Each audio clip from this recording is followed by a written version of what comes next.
Assalamualaikum warahmatullahi wabarakatuh. Balik lagi bersama saya Rene Prasetyo. Sekarang kita akan masuk ke bab 2, metode peta mindam atau mind map dalam pelajaran simulasi dan komunikasi digital ya.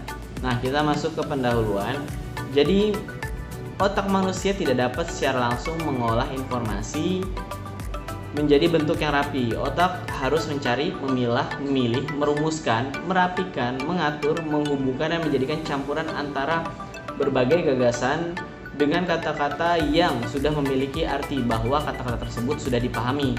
Pada saat yang sama, kata-kata tersebut dirangkai dalam bentuk gambar, simbol, citra atau kesan, bunyi, dan perasaan.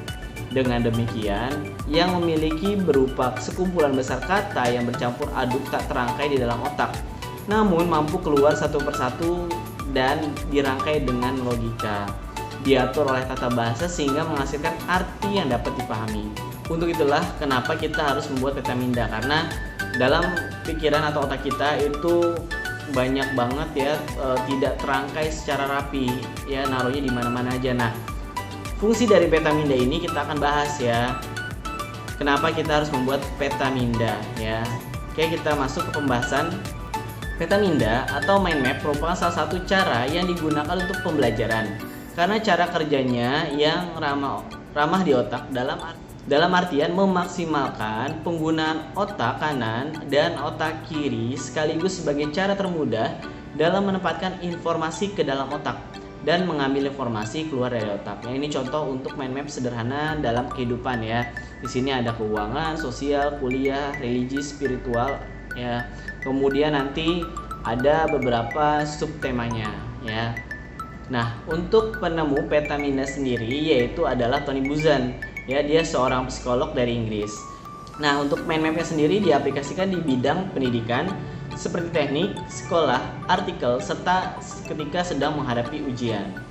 Nah, manfaat dari peta minda adalah yang pertama, tema utama terdefinisi secara sangat jelas karena dinyatakan di tengah. Kemudian level keutamaan informasi teridentifikasi secara lebih baik. Informasi yang memiliki kadar terpenting lebih diletakkan dengan tema utama. Yang ketiga adalah hubungan masing-masing informasi secara mudah dapat segera dikenali. Nah, kemudian yang keempat adalah lebih mudah dipahami dan diingat. Yang kelima, informasi baru setelahnya dapat segera digabungkan tanpa merusak keseluruhan struktur mind mapping sehingga mempermudahkan proses pengingatan. Yang keenam, masing-masing mind mapping sangat unik sehingga mempermudah proses pengingatan. Yang ketujuh, mempercepat proses pencatatan karena hanya menggunakan kata kunci. Nah, ini juga kita akan membahas tentang cara membuat peta minda. Yang pertama, pastikan tema utama diletakkan ya di tengah-tengah menggunakan huruf kapital. Ya, tema utama itu wajib menggunakan huruf kapital dan diletakkan di tengah. Contohnya adalah broadcast. Kemudian dari tema utama akan muncul tema-tema turunan yang masih berkaitan dengan tema-tema utama. Contohnya di sini saya bikin adalah kru, genre, alat editing, dan alat produksi. Nah, itu masih berkaitan dengan tema utamanya yaitu broadcast. Nah, cara yang ketiga adalah cari hubungan antara setiap tema dan tandai dengan garis, warna, atau simbol.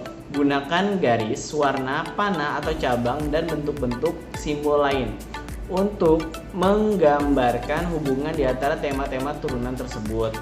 Selain itu, peta pikiran yang telah dimodifikasi dengan simbol dan lambang yang sesuai dengan selera kita.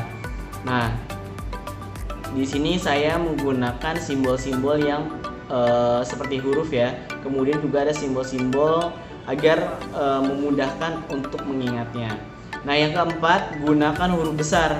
Huruf besar akan mendorong kita untuk hanya menuliskan poin-poin penting saja di peta pikiran. Kenapa juga menggunakan huruf besar? Karena bisa memudahkan kita untuk membaca tulisan tersebut ya. Karena kalau misalnya ada huruf besar, huruf kecil ya, kita agak-agak sulit tuh karena ada beberapa huruf yang hampir sama.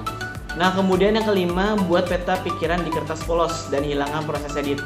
Nah, untuk di awal-awal kita diharuskan untuk menghilangkan proses edit nih. Jadi kita harus digambar di kertas yang polos. Kemudian baru deh kita Nah, kemudian ide dari peta pikiran adalah agar kita berpikir kreatif.